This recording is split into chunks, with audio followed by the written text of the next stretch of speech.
তো বন্ধুরা ডাল তো হয়ে গেছে, এবার রুটিও হয়ে গেছে, সেমাই হয়ে গেছে, সবকিছু খেয়ে সকালবেলা জল খাবারটা খেয়ে তারপরে চলে আসলাম দুপুরবেলা রান্না।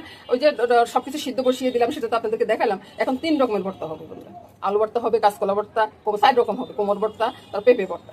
সবকিছু ঠিকঠাক করে নিই, মেখে নিই, তারপরে দেখাচ্ছি। সব কিছুতে স্বাদ অনুযায়ী নুনটা দিয়ে দিচ্ছি, বুঝছেন তো। আলুতে আরেকটু নুন লাগতেছে। আলু ভর্তাটা হবে ঘি আর কাঁচা লঙ্কা দিয়ে। ঘিটা দিয়ে দিলাম, কাঁচা লঙ্কা, নুনটাও দিয়ে দিই।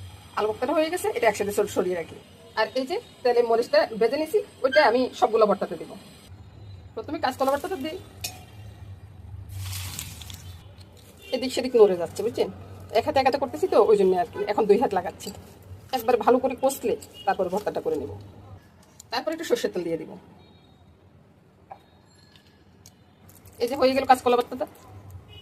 এবার ভর্তা করবো গাজর আর পেঁপে, একসাথে ভর্তা করবো। দিয়ে দিব ওই যে ভাজা মরিচ আর তেলটা। এবার হয়ে গেল পেঁপে আর গাজর ভর্তাটা। তারপরে করবো কোমর ভর্তাটা। এই কোমর ভর্তাটা নিয়ে নিলাম, আলু ভর্তাটা নিয়ে নিলাম, ওই যে পেঁপে আর গাজর ভর্তাটা এখানে নিলাম, তারপরে কাঁচকলা ভর্তাটা। 4 রকমের ভর্তা হয়ে গেল। এবার দেখুন তো বন্ধুরা, রঙিন ভর্তা থালিটা হয়ে গেল, কত সুন্দর।